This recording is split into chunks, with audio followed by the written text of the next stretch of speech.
My name is Laura, and I am 34 years old. What I am about to share happened to me for real, on a Friday night in July, 2015, in Nashville, Tennessee. I worked as a literature teacher at a private school, living a quiet life, maybe a little too predictable. I had been divorced for 2 years, and since then I had avoided anything that even hinted at getting serious with someone. That night, I decided to go out alone, just to have a glass of wine and forget about a tiring week of grading papers and sitting through meetings. I went to a small bar called the Amber Room, over in East Nashville, a place I already knew from other nights out. Live music, dim lighting, a warm and easy atmosphere. It was unusually cool for July, that kind of dry breeze that sometimes sneaks into Nashville summers.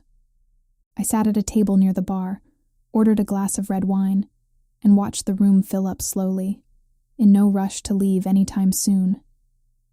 That was when she walked in, a woman with dark hair, moving quickly, clearly a little tense, staring at her phone like she was bracing for bad news. She sat down at a table close to mine, and, before even glancing at a menu, shoved her phone into her bag with a sharp, almost frustrated motion, like she wanted to forget about it, if only for a moment. I had no idea, but that message she had just ignored was from her father, a man named Richard, who owned a chain of stores back in Meridian, Mississippi. I would only find that out later. Much later. In that moment, all I saw was a beautiful woman, visibly unsettled, trying to distract herself on a Friday night at a bar. Our eyes met without meaning to. It was quick, but enough for me to feel a spark of curiosity I had not felt in a long time. She smiled, an awkward little smile like she was apologizing for getting caught staring. I smiled back, and just like that, something in the air between us had already shifted. The waiter walked by and asked if she wanted a menu, and she said yes, a little distracted, still glancing at me out of the corner of her eye. I stayed there, pretending to focus on my phone. But honestly, I just wanted an excuse to start talking to her. I did not know her name yet, did not know anything about her. I just knew I could not stop looking. I worked up the nerve to say something simple, asking if she recommended any dish from the menu, since she seemed familiar with the place. She laughed, a short but genuine laugh, and admitted she was actually there for the first time too. That broke the ice in a funny way, two strangers pretending they knew exactly what they were doing. She introduced herself as Beatrice, but said she preferred to go by B. I told her my name, Laura, and we shook hands in a way that felt a little too formal for two people sitting just a few feet apart. That was when she pulled out the chair and asked if she could join my table, since she was on her own and was not really in the mood to sit alone in a corner. I agreed right away, without thinking twice. It was not like me to invite a stranger over like that, but something about her made me curious. The way she spoke carried a soft trace of the South, mixed with an effort to sound more neutral, like someone trying to fit into a new place. I asked if she was from Nashville, and she hesitated for a second before saying she had just moved from another city recently. I did not push for details, did not want to seem nosy right off the bat. We sat there, talking about simple things. Work, books, the sound of rain starting to fall outside. The mood between us grew easier, more comfortable, like we had somehow known each other from somewhere before. What I did not know was that the woman sitting across from me, laughing at my clumsy jokes, was carrying a secret that would eventually change both our lives. Beatrice had come from Meridian running from something, and in that moment, in the warmth of that bar, all she wanted was to forget. Even if just for a few hours. I still had no idea how big of a thing was starting right there, between a glass of wine and a shy smile. We kept talking as if time had stopped meaning anything. What started as small talk about the menu turned into hours of easy conversation, the kind that just flows without effort. I told her about my job, about the students who never turned in their essays on time, and she laughed at all the right moments, like she genuinely found it funny. It felt good. Talking to someone who actually listened. At some point, the waiter came back to check on us, and I realized we had been sitting there for almost 2 hours without even noticing. B ordered another drink, something simple, and I did the same, not wanting the night to end just yet. There was something about her energy that made me forget I had work early the next morning. I was not usually like this, staying out late with someone I had just met. I asked her what brought her to Nashville, expecting a quick, easy answer. She paused for a second, just a second, before saying it was mostly about a new job opportunity and wanting a change of scenery. Her voice shifted slightly when she said it, just enough for me to notice, though I could not quite place why. I did not think much of it at the time. I just figured she was still adjusting to being somewhere new. She turned the question back on me, asking if Nashville had always been home. I told her I grew up here, went to college here, got married here, and then got divorced here too. I said it lightly, trying to make it sound less heavy than it actually was. She did not flinch or get awkward about it, which I appreciated. Instead, she just nodded and said something like, "Sometimes the place that holds our worst memories is also the place we cannot imagine leaving." That line stuck with me. It felt like she was speaking from experience, not just making conversation. I wanted to ask more, but something about her tone told me not to push. Instead, I steered us toward lighter topics. Favorite books, terrible first dates, the kind of stories that make strangers feel like old friends. She had a sharp sense of humor, quick and a little sarcastic, which caught me off guard in the best way. At one point, she mentioned she had recently finished a difficult chapter of her life, but did not elaborate. I noticed she chose her words carefully whenever the conversation got close to her past. It was not suspicious exactly, more like she was protecting something fragile. I decided not to press. If she wanted to share more, she would, when she was ready. The bar started filling up around us, more people coming in for the live music that was about to start. B leaned in slightly so I could hear her over the noise, and for a moment, our faces were closer than either of us probably expected. Neither of us pulled away right away. It was a small thing, but it left a strange, warm feeling sitting in my chest. We talked about music next, and she admitted she had a soft spot for old country songs, the kind her family used to play on Sunday afternoons. There was a flicker of something in her eyes when she mentioned family. Something unresolved, maybe even painful. I filed that away in the back of my mind. Another small piece of a puzzle I did not fully understand yet. I told her about my ex-husband, Ryan, keeping it brief, just enough to explain why I was cautious about relationships. She listened carefully, without judgment, which surprised me.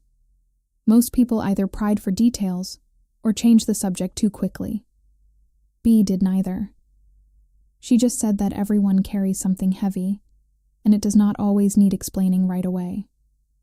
By the time I looked at the clock, it was well past midnight, and neither of us seemed ready to call it a night. The band had started playing something slow, and the whole bar seemed to settle into a quieter rhythm. B smiled at me, almost shy for the first time since we had started talking, and said she could not remember the last time a conversation felt this easy. I felt the same way, though I did not say it out loud right away. There was something about her that made me want to know more, even the parts she was clearly keeping to herself. I still did not know why she had really left Meridian, or what exactly she had been running from that night. But sitting there, listening to her laugh, I realized I was already looking forward to finding out. The band kept playing, something slow and warm, and the bar around us seemed to fade into the background. B reached for her glass at the same moment I reached for a napkin, and our hands brushed against each other for just a second. Neither of us said anything about it. But I felt it. That small jolt of electricity that catches you off guard. She pulled her hand back slowly, almost hesitant, like she did not want the moment to end too quickly either. I tried to keep the conversation going, asking about her favorite spots in Nashville so far, but my mind kept circling back to that brief touch. It was such a small thing, barely anything at all. Yet it lingered in a way I was not used to. I had not felt that kind of nervous energy in a long time, not since before my marriage even started falling apart. Part of me wanted to laugh at myself for reacting so strongly to something so simple. At one point, a strand of hair fell across her face while she was talking, and without really thinking about it, I reached over and brushed it back. She went quiet for a moment, just looking at me, like she was trying to figure out what that gesture meant. I was not entirely sure myself. It was instinct more than anything, the kind of thing you do without giving your brain time to catch up. For a few seconds, neither of us spoke. The music, the noise of the crowd, all of it seemed to fade into the background while we just looked at each other. I noticed the way her expression softened, like whatever guard she usually kept up had slipped, just slightly. It was a strange kind of quiet, comfortable and tense all at once. I felt a flicker of guilt creep in, unexpected and unwelcome. For a brief second, I thought of Ryan, of the years I spent believing I understood exactly who I was and what I wanted. That thought passed as quickly as it came, but it left a small mark, a reminder that whatever this was, it was already stirring something unfamiliar in me. I pushed the feeling aside and focused back on the woman sitting across from me. Bea broke the silence first, joking that I was staring at her like she had something on her face. I laughed, grateful for the excuse to ease the tension, and told her it was nothing, just distracted thinking about work. She did not fully believe me. I could tell by the small smile she gave, but she let it go without pushing further. There was an unspoken understanding between us already, even after just a few hours. We kept talking, though the conversation felt different now, charged with something neither of us said out loud. Every so often, her fingers would tap lightly against her glass, a small nervous habit I found myself paying too much attention to. I noticed things about her I would not normally notice this early. The way she tilted her head when she listened. The way her laugh came out softer when she was genuinely amused. The waiter came by again, asking if we wanted anything else, and Bea checked the time on her phone before answering. For a brief moment, her expression tightened, like something on the screen bothered her. But she put the phone away quickly and smiled again, almost too fast. I noticed it, but did not ask. I was starting to realize there were parts of her she kept carefully guarded, even in the middle of an otherwise open conversation. She asked if I came to this bar often, and I admitted it was one of my favorite places to unwind after a long week. She said she could see why, that there was something about the atmosphere that made it easy to forget whatever was waiting outside those doors. There was a weight behind that sentence, something more personal than she probably intended to reveal. I wanted to ask what she meant, but I held back again. At some point, our knees brushed under the table, neither of us moving away. It was such a small, almost accidental thing, yet it felt louder than anything else happening around us. I glanced at her, and she glanced at me at the exact same moment, both of us caught in that same quiet realization. Something was building between us, slow and careful, but undeniably there. I told myself it was probably just the wine, the music, the late hour making everything feel more intense than it actually was. But deep down, I knew that was not entirely true. There was something about Bea that felt different, something that made me want to slow down and pay attention, instead of rushing toward easy answers. Whatever this was becoming, I was not ready to name it yet, but I also was not ready to walk away from it either. Eventually, the bar started to quiet down, and the waiter dropped off the check without either of us asking. Bea reached for her wallet, but I waved her off, telling her the first round was on me since she was new to the city. She smiled, that same shy smile from earlier, and thanked me, saying she would get the next one, whenever that happened to be. There was something hopeful in the way she said it, like she already wanted there to be a next time. We stepped outside together, and the night air felt colder than when I had walked in, sharp enough to make us both pull our jackets tighter. The street was quieter now, just a few people wandering between bars, the sound of music fading behind us. Bee stood there for a moment, looking almost reluctant to end the night, shifting her weight from one foot to the other. I felt that same hesitation, neither of us quite ready to say goodbye yet. She asked if she could get my number, and I said yes without hesitating, pulling out my phone right away. As she typed her number in, I noticed her hands were not entirely steady, a small detail that made the moment feel more real somehow. When she handed my phone back, our fingers touched again, briefly, and neither of us commented on it this time. For a second, neither of us said anything, just standing there under the dim streetlight outside the amber room.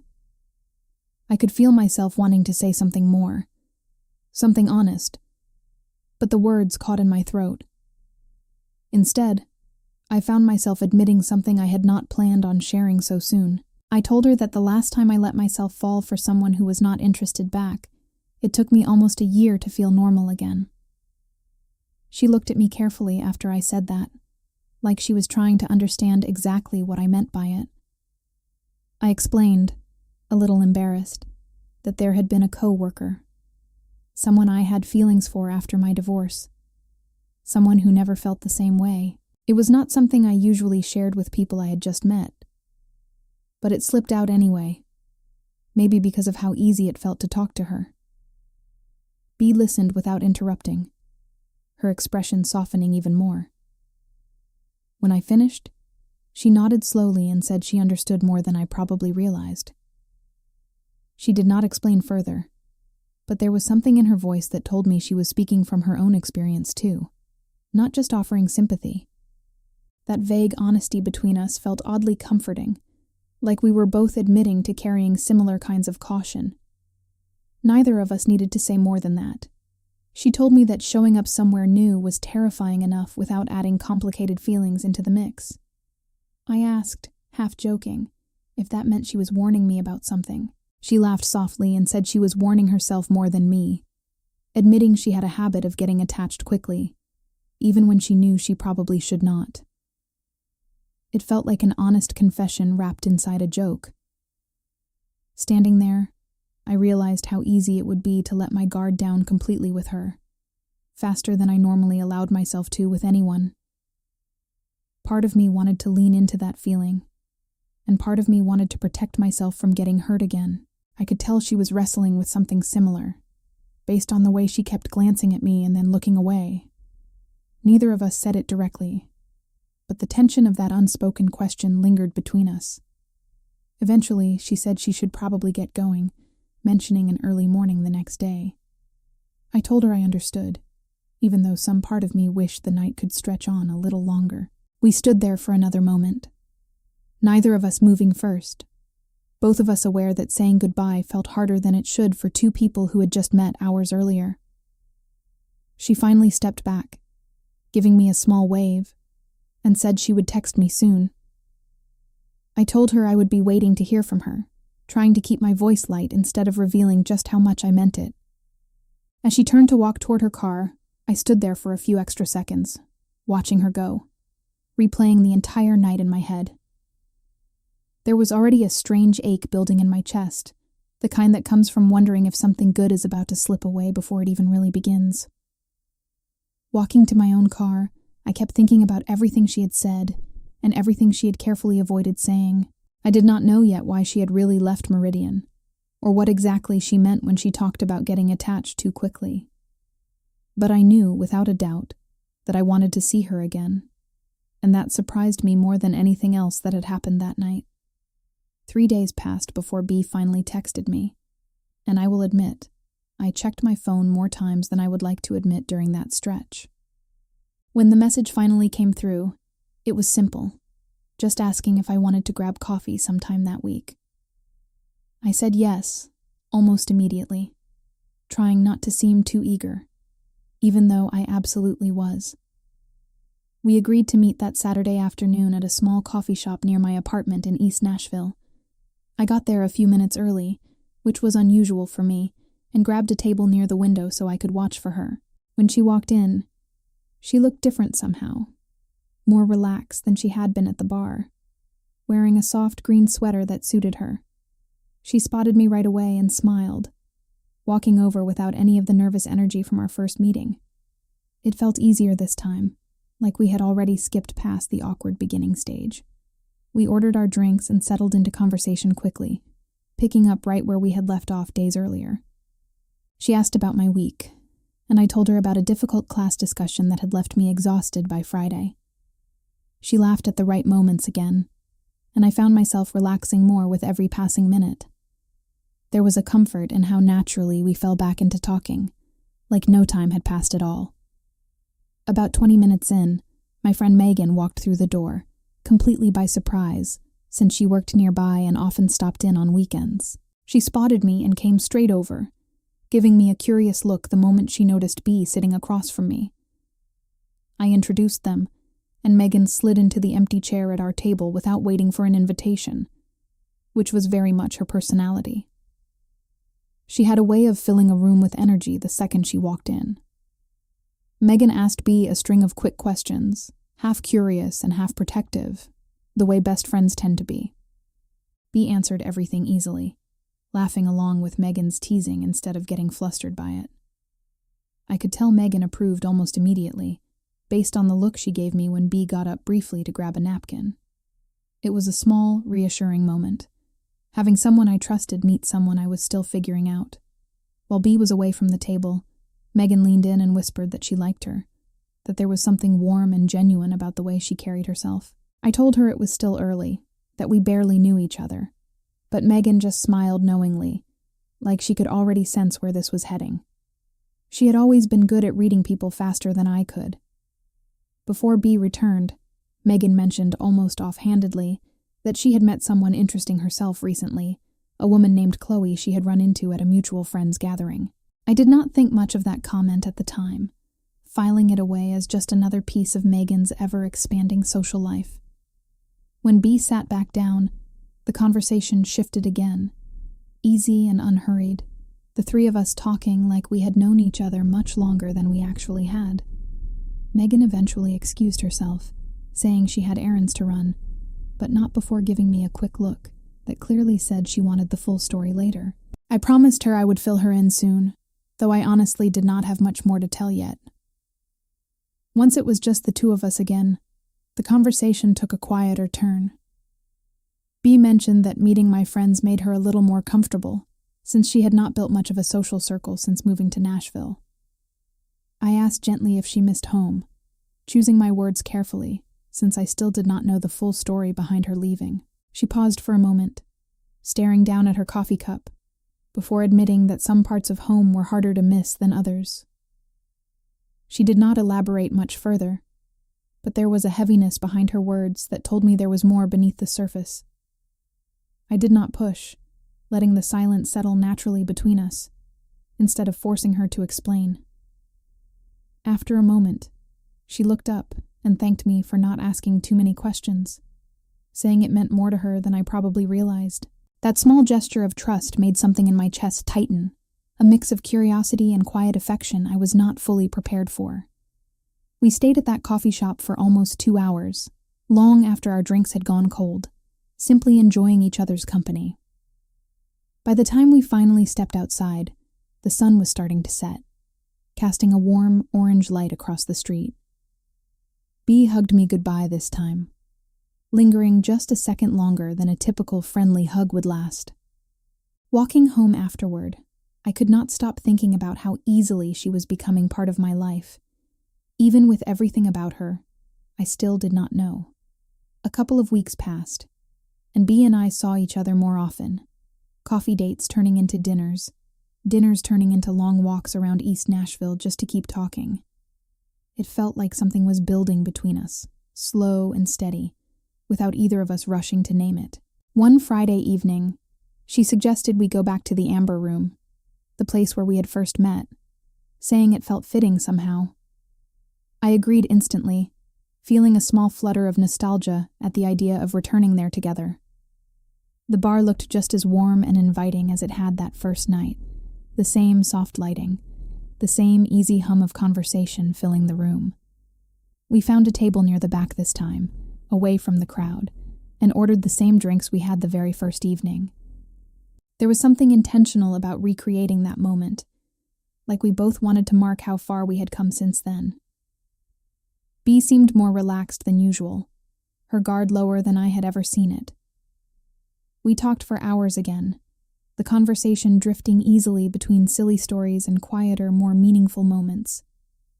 At one point, she reached across the table and took my hand, not hesitating the way she had during our first meeting.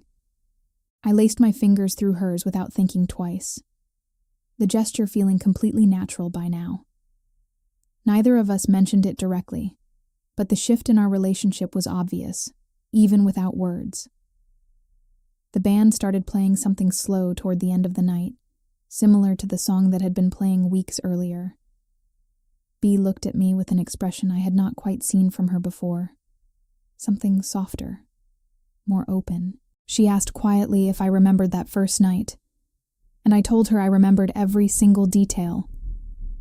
She smiled, and for a moment, neither of us said anything else, just sitting there in comfortable silence. Eventually, we decided to step outside for some fresh air, since the bar had gotten louder as the night went on. The street was quieter than the crowd inside, just a few streetlights casting a soft glow along the sidewalk. B stopped walking suddenly, turning to face me, her expression unusually serious for a moment. She admitted that she had been thinking about this moment for weeks, unsure of how to bring it up. I asked her what she meant, even though some part of me already suspected where the conversation was heading. She took a small step closer, her voice gentle when she said that she had never felt this comfortable with someone so quickly before. I told her I felt the exact same way, admitting it out loud for the first time since we had met. Standing there, under the dim streetlight, everything around us seemed to fade into the background. She reached up and gently brushed a strand of hair away from my face, the same gesture I had done for her weeks earlier at the bar. Her hand lingered near my cheek for a moment, and I could feel my heartbeat picking up in a way that felt both nerve-wracking and exciting. Neither of us said anything else, the silence between us saying more than words could have. I found myself leaning in slightly, and she did the same. The kiss was soft, gentle. Nothing rushed about it, just two people finally acknowledging what had been building for weeks. Time seemed to slow down completely, the noise from the bar and the street fading into nothing. When we finally pulled back, B was smiling, a genuine, unguarded smile that reached her eyes. I felt something settle inside me, a quiet certainty that this moment mattered more than I could fully explain yet. Neither of us noticed the group of people standing near the entrance of the bar, some of them holding up their phones, catching bits of the moment without either of us realizing it. It was such a small, private moment for us, yet it had unknowingly become something visible to strangers passing by. We were too caught up in each other to think about anything beyond that sidewalk, that streetlight, that single kiss. Looking back now, I wish I had noticed sooner, though at the time, nothing else in the world seemed to matter. We walked back to my car slowly afterward, neither of us saying much, just holding hands in comfortable silence. B leaned her head against my shoulder for a moment before we said goodnight, and I could feel how much had shifted between us in just one evening. Driving home, I kept replaying that kiss over and over, still not quite believing how naturally everything had unfolded. I had no idea that somewhere, already circulating quietly online, a small piece of that private moment was about to become far less private than either of us ever intended. Life felt lighter after that night outside the Amber Room, like something had finally settled into place between B and me. We started spending even more time together, weekends blending into weekday dinners, the relationship growing steadier with each passing day. I still did not know everything about her past, but I trusted that she would share it when she was ready. What I did not know was that, back in Meridian, something was already quietly unraveling. Richard, B's father, had grown suspicious over the past few months, noticing how distant and evasive she had become during their phone calls. He was not a cruel man, not in the way people sometimes imagine strict fathers to be, but he was rigid, deeply set in his ways, and used to having control over the people around him. He mentioned to Carol, Bee's mother, that something about their daughter felt off lately, something she was clearly hiding. Carol brushed it off gently, though the worry in her eyes told a different story. Without telling anyone, Richard reached out to a private investigator he knew through a business associate, someone experienced in quietly digging into people's personal lives. He told himself it was simply concern for his daughter's well-being. Nothing more sinister than that. The investigator agreed to look into Bee's life in Nashville, starting with something as simple as her social media activity and daily routine. Richard convinced himself this was protection, not interference, though deep down, he likely knew it was more complicated than that. Meanwhile, in Nashville, an entirely different kind of trouble was quietly forming. Ryan, my ex-husband, still lived in the city and occasionally crossed paths with people we both used to know. One evening, a mutual friend mentioned, almost casually, that they had seen me out with a woman recently, someone who seemed like more than just a friend. Ryan brushed it off at first, assuming it was nothing significant, though the comment lingered in the back of his mind longer than he expected. A few days later, Ryan ran into Megan at a grocery store, and being naturally friendly, she mentioned Bee without thinking twice about it, having no idea Ryan would react the way he did. She spoke casually, saying how happy she was that I had found someone who made me smile again. Ryan smiled along politely, but something shifted in his expression once the conversation ended, and he walked away. He had never fully understood what changed between us during our marriage, and hearing this new information stirred up old, unresolved feelings. That night, Ryan sat alone in his apartment, scrolling through old photos of us, trying to piece together a timeline that finally made sense to him. He was not an unreasonable man, but the realization hit him harder than he expected, mixing confusion with something closer to embarrassment. He wondered how long I had known, how much of our marriage had been built on something I had not yet discovered about myself. Instead of reaching out calmly, he let the questions simmer, unanswered and heavy. Back in Meridian, Richard received his first update from the investigator within a matter of days, learning that his daughter had been seen frequently at a bar in East Nashville with the same woman. The photos included in the report were harmless at first glance, just two women laughing over drinks, nothing overtly telling on their own. Still, something about the frequency of these meetings made Richard uneasy, a feeling he could not quite explain even to himself. He decided to wait for more information before jumping to any conclusions, though the seed of suspicion had already been planted. Carol noticed her husband growing more withdrawn during this time, spending extra hours in his home office with the door closed more often than usual. When she asked if everything was all right, Richard simply said he had a lot on his mind regarding the business, brushing off her concern gently but firmly. Carol did not push further, though something about his tone left her feeling unsettled in a way she could not quite name. She loved her daughter fiercely, and some quiet instinct told her that whatever was happening involved Bee somehow. Meanwhile, Ryan finally decided to reach out, sending me a simple text asking if we could catch up sometime soon, saying it had been a while since we last talked. I read the message with a strange knot forming in my stomach, unsure of what exactly prompted this sudden interest in reconnecting.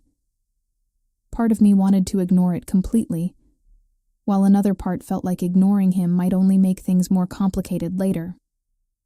I decided to respond politely, agreeing to meet, though something about the timing felt off in a way I could not quite explain.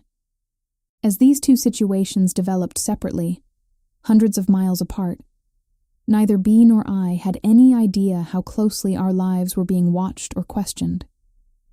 We were simply enjoying the steady, comfortable rhythm we had built together, unaware that outside forces were already beginning to close in from two very different directions. I still did not know the full truth about why Bee had left Meridian, and she still did not know that her father had already started looking for answers on his own. Neither of us could have predicted just how quickly everything was about to change. The video appeared online before either of us even knew it existed, a short clip taken from across the street outside the Amber Room, capturing just enough of that kiss to make its way around a few local social media pages. It started small, shared mostly among people who frequented the same bars in East Nashville. Nothing that seemed alarming at first. But social media has a strange way of carrying things further than anyone expects, and within a few days, the clip had traveled far beyond the small circle it started in. Neither Bea nor I had any idea it was circulating until it was already too late to control. The investigator working for Richard came across the video almost by accident, scrolling through local Nashville pages while searching for additional information about Bea's daily life. He recognized her immediately, despite the low quality of the footage, and forwarded it directly to Richard without much hesitation. Richard watched the video several times in complete silence, sitting alone in his office late at night, feeling something inside him shift permanently. This was no longer speculation or suspicion. It was undeniable proof of something he had never allowed himself to fully imagine about his daughter. He did not react right away, choosing instead to sit with that information for an entire day before deciding what to do next. Carol noticed him being unusually quiet during dinner that evening, barely speaking, pushing food around his plate without really eating. When she asked if something was wrong, Richard simply said he needed to speak with Bea soon, his tone leaving no room for further questions. Carol felt a heavy sense of dread settle in her chest, though she still did not know exactly what had happened. The following evening, Richard finally called Bea, his voice noticeably colder than usual over the phone. He did not mention the video directly at first, instead saying they needed to talk in person about something important regarding the family. Bea felt her stomach drop instantly, some instinct telling her this was not about anything ordinary. She asked cautiously what was going on, and after a long pause, Richard simply said, "We will talk when I see you," before ending the call abruptly. Bea called me almost immediately afterward, her voice shaking in a way I had never heard from her before. She explained the strange, unsettling phone call with her father, though she still did not fully understand what had triggered it. I tried to reassure her, telling her it was probably nothing serious, though something about the situation left me feeling uneasy too. Neither of us connected it to the video yet, since we still had no idea it even existed. That same night, while Bea was still processing the phone call, a coworker of hers sent her a message asking if she had seen a certain video going around online. Bea opened the link with trembling hands, and the moment the footage started playing, she understood immediately why her father had sounded so different on the phone. Her whole body went cold as she watched herself and me on that sidewalk outside the bar, completely unaware that moment had been captured. She sat frozen for several minutes, unable to process how quickly her carefully guarded privacy had unraveled. She called me back within minutes, this time barely able to speak clearly through her panic. When she finally explained what she'd found, I felt my own stomach twist into a knot, especially once she mentioned her father may have already seen it too. I asked her gently why this felt so much bigger than just an awkward video circulating online, sensing there was something deeper she still had not shared with me. There was a long pause on the line before she finally admitted that her family did not know about her being interested in women, and that her father's reaction to something like this could be far more serious than I realized. That confession hit me harder than I expected, not because of who she was, but because of how much she had been carrying silently this entire time. I asked why she had not told me sooner, my voice softer than I intended, though I could hear the hurt creeping into it anyway. She apologized repeatedly, explaining that she had wanted to tell me eventually, just not like this, not with everything unraveling all at once beyond her control. I understood the fear behind her silence, yet a small part of me still felt the sting of finding out this way, instead of hearing it directly from her. We stayed on the phone for a long time that night, neither of us quite knowing what to say to make the situation feel less overwhelming. Bea kept apologizing, her voice breaking more than once, while I tried to steady both of us, even though I felt just as shaken. She mentioned that her father wanted to see her in person soon, and the thought of that conversation clearly terrified her more than she was willing to admit fully. I told her I would be there for her, whatever she decided to do, though neither of us knew yet what that would actually look like. By the time we finally hung up, it was well past midnight, and neither of us had any real answers, only a growing sense of dread about what was coming next. I lay awake for hours, thinking about everything Bea had just shared, replaying pieces of our relationship with this new information, now filling in some of the blanks. Some part of me understood her silence better now, even if it still stung somewhat, knowing how much she had been protecting on her own. Neither of us could have predicted that this was only the beginning of everything about to come crashing down around us.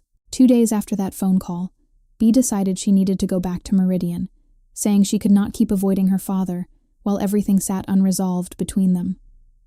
I offered to go with her, but she asked me to let her handle this part on her own, at least for the first conversation. I understood her reasoning, though it did not make watching her leave any easier. She promised to call as soon as she could, and I spent that entire day distracted, unable to focus on anything else. When Bea arrived at her parents' house, the tension in the air was immediate, thick enough that she said she could feel it the moment she walked through the door.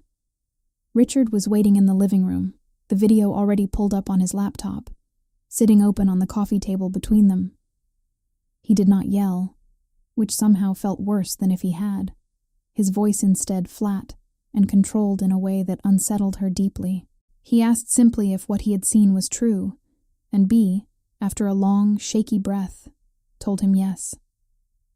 The conversation that followed was difficult, filled with long pauses and careful words on both sides. Richard admitted he did not fully understand, that everything he believed about their family and their future suddenly felt unfamiliar to him. Bea tried to explain herself, her voice trembling but steady, saying this was not something she chose or could change, simply something true about who she was. Richard sat quietly for a long moment, clearly struggling to reconcile the daughter he thought he knew with the one standing in front of him now. While the conversation with her father grew tense, Carol stepped in from the kitchen doorway, having overheard most of what was said. She surprised both of them by speaking up, her voice calm but firm, saying she had suspected something like this for a long time. She admitted she had found letters years earlier, ones Bea had written but never sent, hinting at feelings she had never fully spoken about out loud. Carol confessed she had kept that discovery to herself, unsure of how to bring it up without pushing Bea away entirely. Richard looked at his wife, visibly stunned by this revelation, realizing she had been carrying this knowledge quietly for years. Carol explained that she had chosen silence not out of shame, but out of fear of how Richard might react if the truth came out too soon. She said watching Bea leave for Nashville, seeing her come alive in ways she had not in years, had only confirmed what Carol already suspected deep down. The room fell into a heavy, uncertain silence.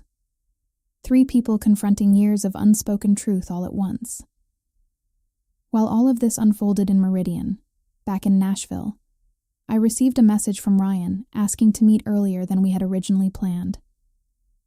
Something about his tone felt more urgent than before, though I could not quite place why. I agreed to meet him at a coffee shop that afternoon, still distracted by everything happening with Bea hundreds of miles away. When I arrived, Ryan looked more serious than usual, clearly having something specific on his mind. He did not waste time with small talk, telling me directly that he had heard about my relationship with a woman, and that it had taken him some time to process the information. I felt my chest tighten, unsure of where this conversation was heading, especially with everything else already weighing on me that day. Ryan admitted he was not angry exactly, more confused about what it meant for the years we had spent together as husband and wife. He asked quietly if I had known during our marriage, and I told him honestly that I had not consciously, not until much later. The conversation with Ryan grew tense when he mentioned somewhat bitterly that people at my school might not react well if word got around about my personal life. It felt less like a genuine warning and more like a subtle threat, though he never said it outright. I asked him directly if he was implying he might say something to someone at work, and he hesitated before saying he had not decided yet. That uncertainty left me feeling exposed in a way I had not anticipated, especially with so much already unraveling for Bea at the same time. Back in Meridian, the conversation between Bea and her parents continued late into the evening, exhausting, but slowly shifting in tone. Richard admitted quietly that he needed time to understand everything, but that he did not want to lose his daughter over something he was still trying to process. Bea cried through most of that admission, relief and hurt tangled together in a way she said she could not fully separate. Carol reached for her daughter's hand, a small gesture that meant more than any words could have in that moment. That night, Bea called me from her old bedroom, her voice exhausted, but lighter than it had been in days. She told me everything that happened, including her mother's unexpected confession, and I listened quietly, absorbing the weight of everything she had been through. I told her about my conversation with Ryan as well, admitting I was worried about what he might do with the information he now had. Neither of us had clear answers yet, but for the first time in days, it felt like we were finally facing everything honestly, together, even from miles apart. Bea came back to Nashville 3 days later, looking lighter than when she left, though I could tell the entire experience had changed something in her. We met at my apartment that evening, and the moment she walked through the door, I pulled her into a hug that lasted longer than either of us probably expected. She told me everything again, in more detail this time, about her father's slow acceptance and her mother's quiet strength throughout the whole ordeal. Listening to her, I felt a strange mix of relief and admiration, watching her carry something so heavy with so much grace. We sat together on my couch for hours that night, not really talking about anything specific, just enjoying the simple comfort of being near each other again. Bea mentioned that her father had asked to meet me eventually, once things settled a little more, which surprised me more than I expected it to. I told her I would be there whenever she felt ready for that step, meaning it completely despite the nervousness the idea stirred up in me. It felt like a small, fragile bridge being built between two very different worlds, hers and mine. At some point, she brought up Chloe, the woman she had dated back in Meridian before everything fell apart there. She explained, carefully, that their relationship had ended painfully, exposed too soon by people who were never meant to find out. Hearing that helped me understand her hesitation earlier, why she had guarded her past so carefully before trusting me with any of it. I realized how much courage it must have taken for her to let herself feel this openly again, especially after everything she had already lost once before. Meanwhile, my own situation with Ryan still sat unresolved, a quiet thread of tension I had not yet found the courage to fully address.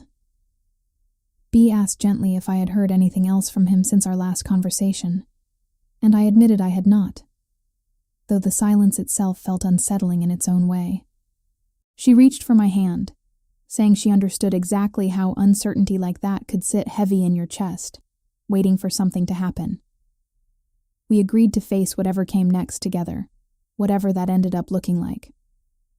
Over the following days, life started settling into a new, steadier rhythm between us, one built on more honesty than before. Bea introduced me briefly to a few more people from her life, small gestures that meant more given everything she had been hiding for so long. I found myself falling into this relationship more completely than I had allowed myself to with anyone since my divorce. There was something different about the way she made space for me, patient and steady, even with her own healing still very much in progress. One evening, we sat on my back porch, watching the sky shift into soft shades of orange as the sun went down. Bea admitted quietly that she had never imagined finding this kind of peace so soon after everything that happened back home. I told her I felt the same way, surprised by how naturally she had become such an important part of my life in such a short amount of time. We stayed out there until the sky turned completely dark, neither of us in any hurry to go back inside. She mentioned, almost hesitantly, that her mother had asked to visit Nashville sometime soon, wanting to see the life Bea had built for herself here. I could hear the hope in her voice when she talked about it, cautious but genuine, like she was allowing herself to believe things might actually be okay. I told her that sounded like a wonderful step forward, and I meant every word of it, even with my own nerves about eventually meeting her family. Slowly, piece by piece, it felt like we were building something solid out of everything that had almost fallen apart. That same week, I finally decided to address things directly with Ryan, sending him a message asking to talk one more time, wanting closure more than anything else.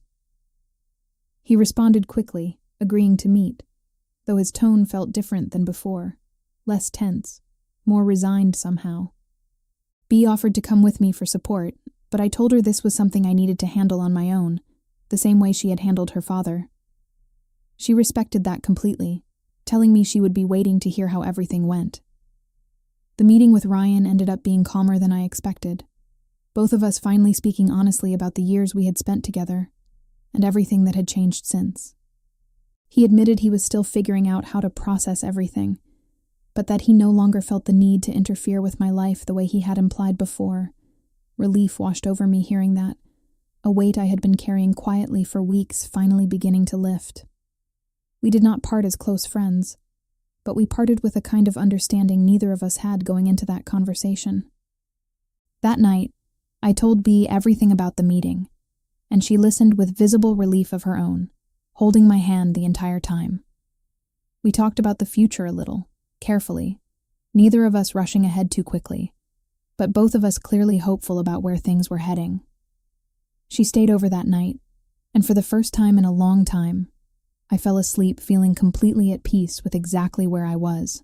Just before drifting off, my phone lit up on the nightstand beside me, the screen glowing softly in the dark room.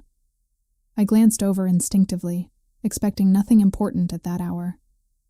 A new message notification appeared, and my chest tightened the moment I saw the name attached to it. Ryan.